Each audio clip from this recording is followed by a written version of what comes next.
It's time for Smart Money Moves. Cryptocurrency. The cryptocurrency movement appears to create many questions. Some people say they're making money off of it. Some countries have even adopted it as a national currency. But what exactly is cryptocurrency, and is it safe for you to invest in or buy? That's coming up right now on Smart Money Moves.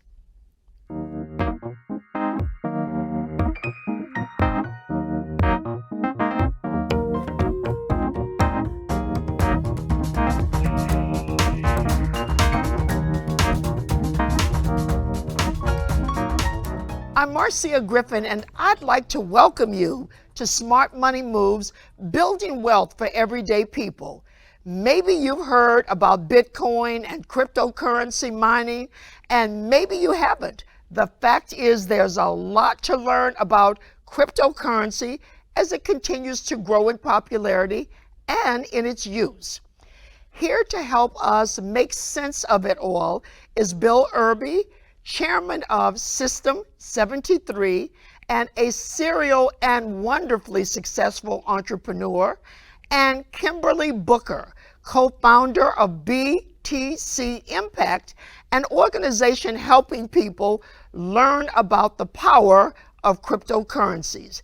I'd like to welcome you both to Smart Money Moves. So Kimberly, I'm going to start with you. And there is just a lot of discussion and interest, particularly among millennials, about Bitcoin, cryptocurrency, investing, mining, etc. Tell us, if you would, in layman's terms, exactly what is a cryptocurrency and why are so many people talking about it? Sure. So in layman's terms, cryptocurrency is digital money, if you will. Specifically with Bitcoin. Bitcoin is considered the grandfather of all. If you could imagine, this particular currency was built for peer-to-peer exchange. This was built by a team of software designers, or perhaps one. We really don't know. There's anonymity around who actually started Bitcoin, but we give the credit to Satoshi Nakamoto, this fictional person who decided that there ought to be a way for people to exchange goods and services without the involvement of a third party. So this decentralized money called Bitcoin was created. So is buying Bitcoin and investing, is that the same thing? So it can be looked at differently. So of course, purchasing anything, you are now the owner of it, and you have the right to do whatever you would want with that good or service that you purchase. When it comes to Bitcoin, however, we look at Bitcoin having a stored value. The volatility, the value of Bitcoin seems to go up and down as you relate it to the US dollar. However, it has intimately a stored value, and it meets all the criteria that currency meets. It has a degree of scarcity. It is involved in exchange of goods and services. It is known to have value that's accepted.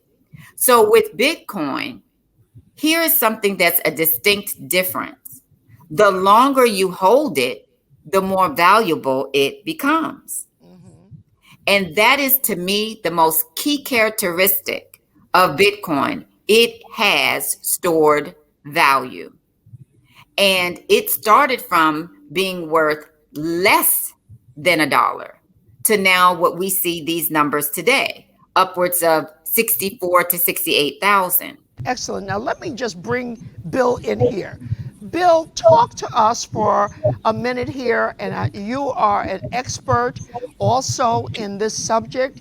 Talk to us about what you want to achieve in your business as it relates to cryptocurrency, Bitcoin, etc. Marcia, thank you for having me on the show, first of all. I will tell you, I was a crypto skeptic up until a few years ago, primarily because you could not buy and sell things with cryptocurrency. In other words, as Kimberly pointed out, of 5 of the 6 characteristics from an economics perspective, cryptocurrency was better than any other fiat or any other currency in the world. It lacked fungibility. It was very difficult for you to buy goods and services with it.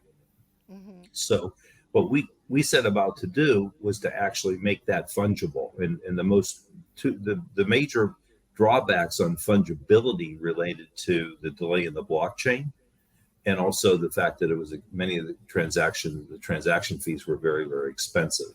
Mm-hmm. So what we've done is we've created software where actually we create instantaneous price determination. So that if you want to go into a coffee shop and buy coffee, you immediately know what you spent in terms of Bitcoin or any crypto, and the merchant actually knows they're getting paid exactly $2.50.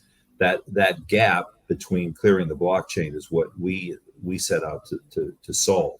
So we're essentially trying to make our product look like it's a credit card in essence to all the players. It functions in the crypto community as a true crypto payment device, but it functions for the merchant as if it were a credit card. They get the cash in their bank account at the end of the day, and they don't have to worry about the exchange risk or the timing delays with regard to that. So we want to bring complete fungibility between all the cryptos and all the fiats, and be able to, anybody can hold any store of value that they want and be able to transact with everyone else. So it takes it out of the realm of almost being a barter system. Up until recently, if you wanted to buy something with Bitcoin, you had to find a merchant who was prepared to accept Bitcoin. So it would actually somewhat impair the adoption of it. Well, look, I must say, this is all new to me.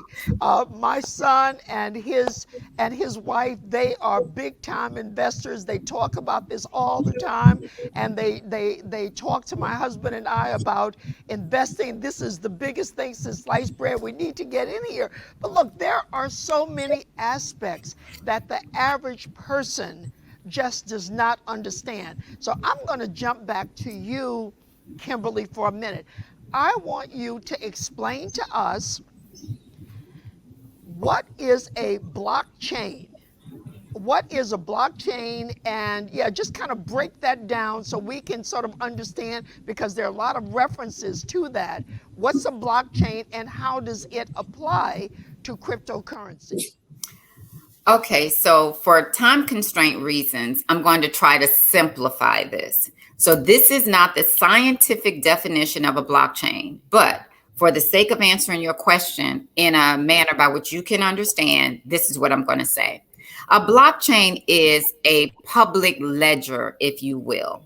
It is almost synonymous to those first 3 or 4 pages in your checkbook. Whereas, of course, you have checks, but for accountability's sake, we used to write down our transactions so that we knew what our beginning balance was, and then we would write down our transactions and to justify what our balance is now. Mm-hmm. So the blockchain is a public ledger that we all can see transactions being made with Bitcoin, back and forth, movement of wallets, purchases of goods and services, deposits, sales, trades, investments, those things are on the blockchain. And I also liken the blockchain to us building a brick road, but the brick road is patterned. It has a certain pattern. So all of us, let's just say it's 10 of us, and we have this master pattern, but we've got to follow this master pattern, because if we don't, somebody's bricks are going to be out of sync and out of pattern.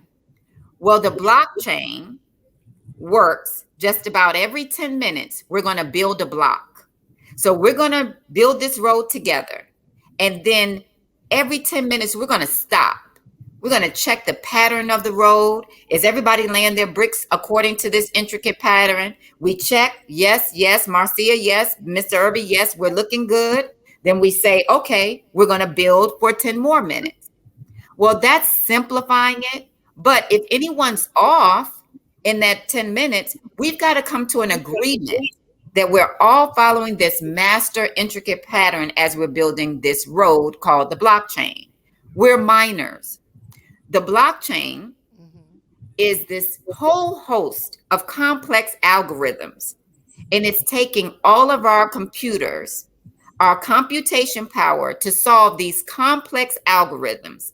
And approximately every 10 minutes, 6.25 Bitcoin is the reward for us solving this algorithm.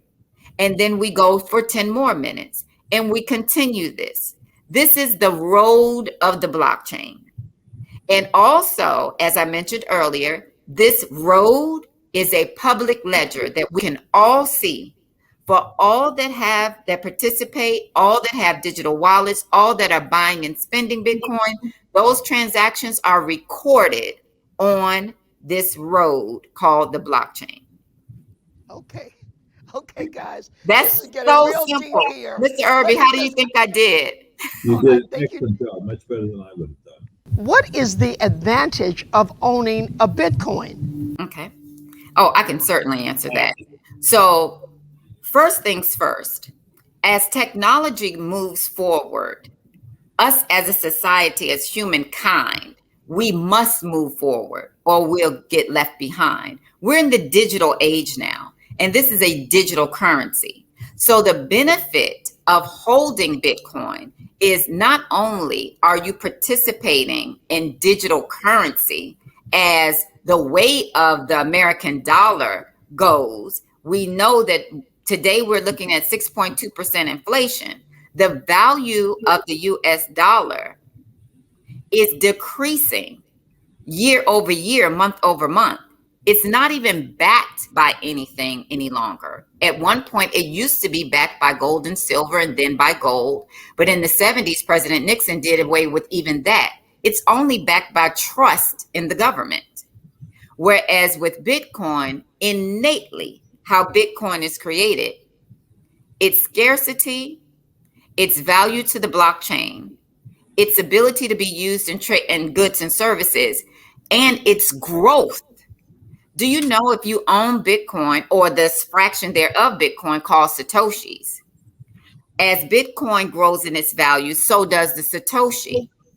So with that, we're even in a DeFi space where you don't even have to sell your Bitcoin to borrow against it.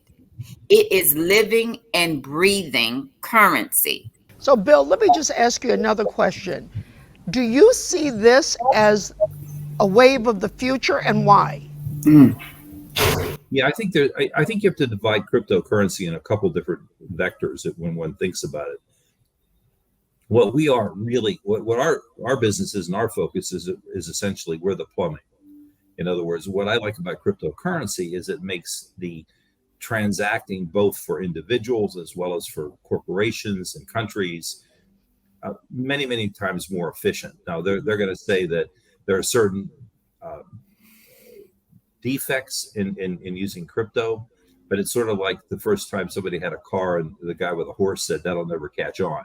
Right. It's a fundamental change in the way in which people process. When you look at the world today, there's $1.7 trillion spent every year on credit card processing. Now, to put that in perspective, that's 2.5 times the total gross sales of Amazon, Apple, Google, and Microsoft combined. I mean, it is a massive industry.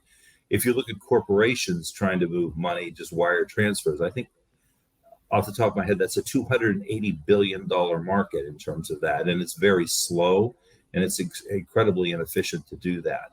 And that actually impacts,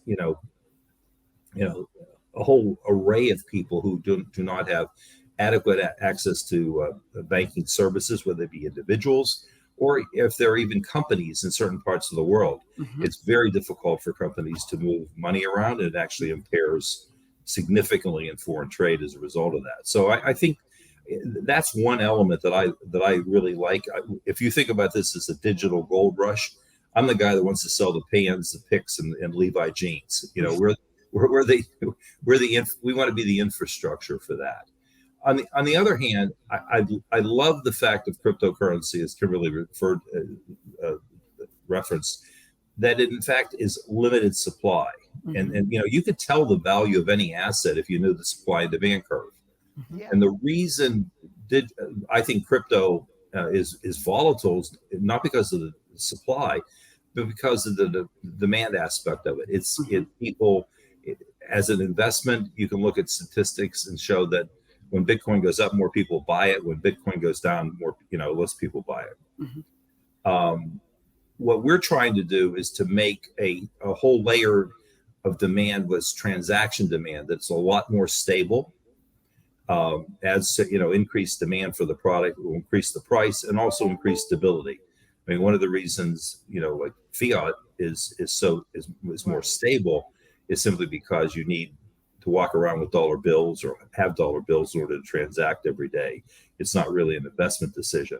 Right. So the more we can make transaction part of that, I think the far more stable, the more adopted it will become as a means of payment. Bill, let me ask you, can people lose money in their investments? I mean, I know that you always, gain and lose, but what's the potential of a tremendous loss in investing in cryptocurrency?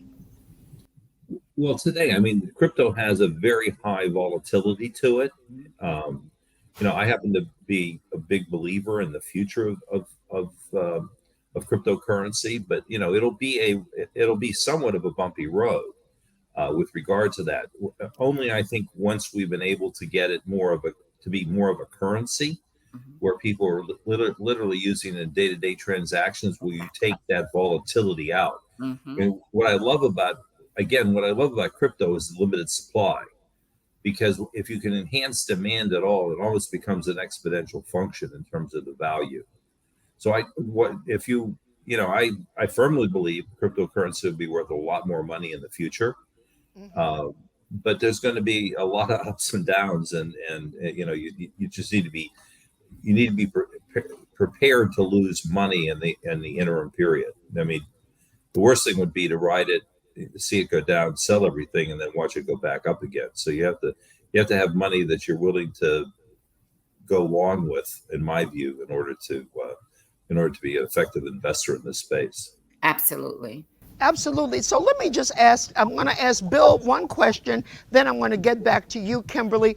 Bill, talk to us about the value that countries, even some cities, are seeing in using cryptocurrency. What's the value to them? Why are they getting into this means of money exchange, I guess is what we would call it? Right. Let me focus on the countries first, simply because they have the capacity. They have a lot of choices, and they can actually issue their own currency, whereas a city legally can't do that in the United States. Okay. So there are a couple options that people can look at. I mean, obviously, you could digitize your existing currency. You can put it on the blockchain. That doesn't mean that it has to have the same characteristics of limited supply or anything else. You can just make it digital, whatever. You then could go to the next level up, where you could actually use Bitcoin. We're the payment rails for El Salvador. So they actually use Bitcoin as a means of transacting. Yes. And then finally, you could create your own cryptocurrency that actually has limited supply. I think it has a huge number of benefits for countries and could be quite transformational in terms of the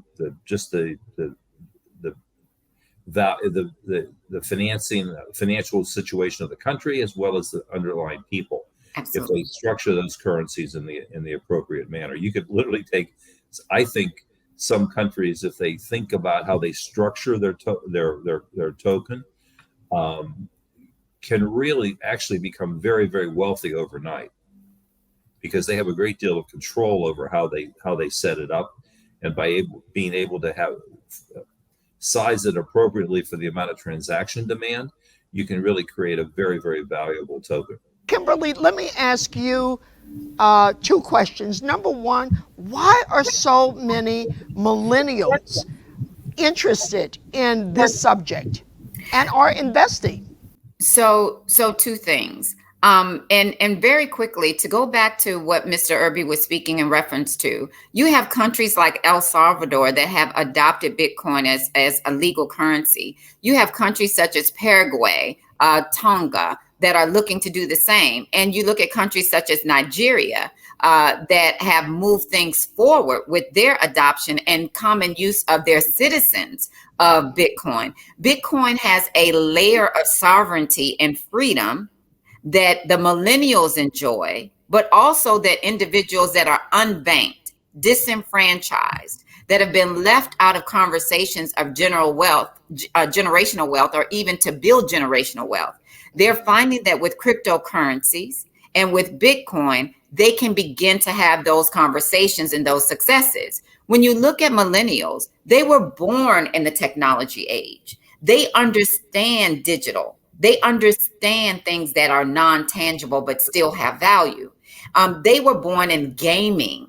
So for them, this is not as far-fetched as some individuals that might be 40 years and older. So we do have to look at that, and they're more accepting of things being high-tech than some people that are used to things not being so high-tech or digitized or computerized. So you do have that gap there. But when you look at Mr. Irby and you look at myself, we don't look like millennials. But I will guarantee you what we have in common is what we have in common. Not quite, Mr. Irby, right? But you all look like millennials. You're doing good. But what we do have in common is probably the understanding of change. What we have in common is our eye on the future. And we probably never have taken our eye off of future things. Like when I am instructing on Bitcoin, I liken it back to the days of when you had to get to the bank to make your deposit by 5 o'clock. If 5 o'clock came, there was no banking being done after 5, period. There was no online banking. There was none of that. Now today, we carry what's in our account on a piece of plastic. The data is captured in a magnetic strip. Now we've gotten baby boomers to have faith in a piece of plastic. I believe the evolution now is to take that faith and move it to digital. Move it to a digital wallet. Let me hold you there. We're running out of time. There are just so many things to think about, to say. I'm going to jump back over to Bill for a minute. And in fact, I want both of you to answer this. Bill, what is the biggest misconception about cryptocurrencies? Good question. There are a lot of them. Let me focus for a minute. I think that people look at them simply, they look at it from the standpoint of a store of value. And that's only one aspect of what it actually is and how it can be used. Yes. I think long term, the key to cryptocurrency is to make it actually a medium of exchange, not just simply a store of value. Right. So that it has, initially when I heard about cryptocurrency, I thought, well, this sounds like tulip bulbs. I mean, basically you buy something and it goes up in value, but I can't do anything with it. Yeah. And, everyone else sort of thinks like it's going to go up. But you really come down to the extent that you can actually turn it into a fungible transaction vehicle.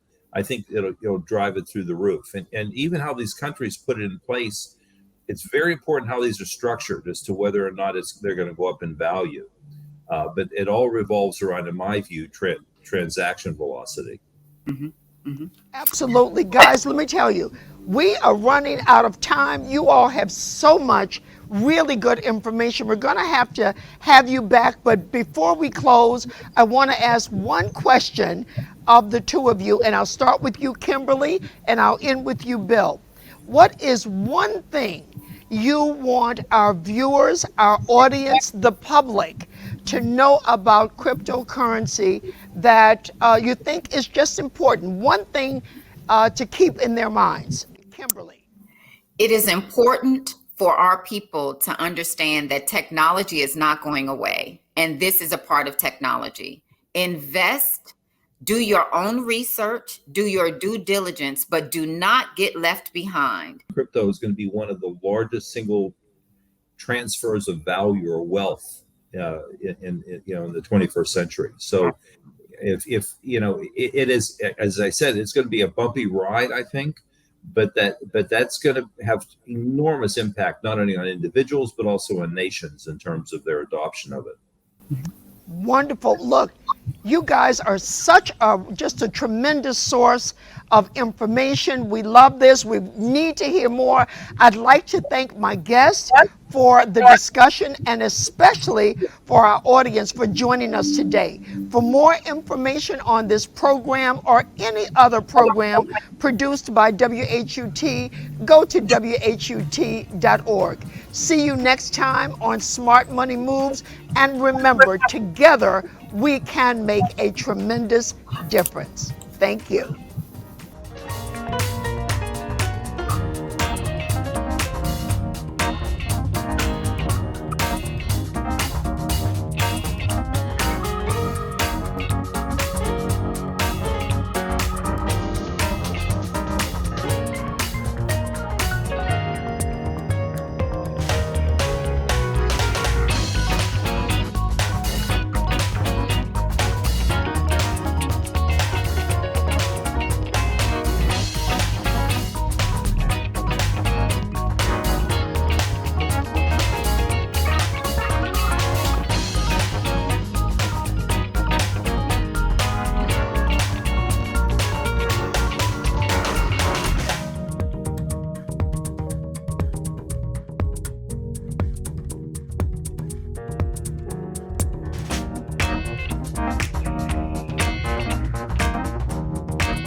This program was produced by WHUT and made possible by contributions from viewers like you.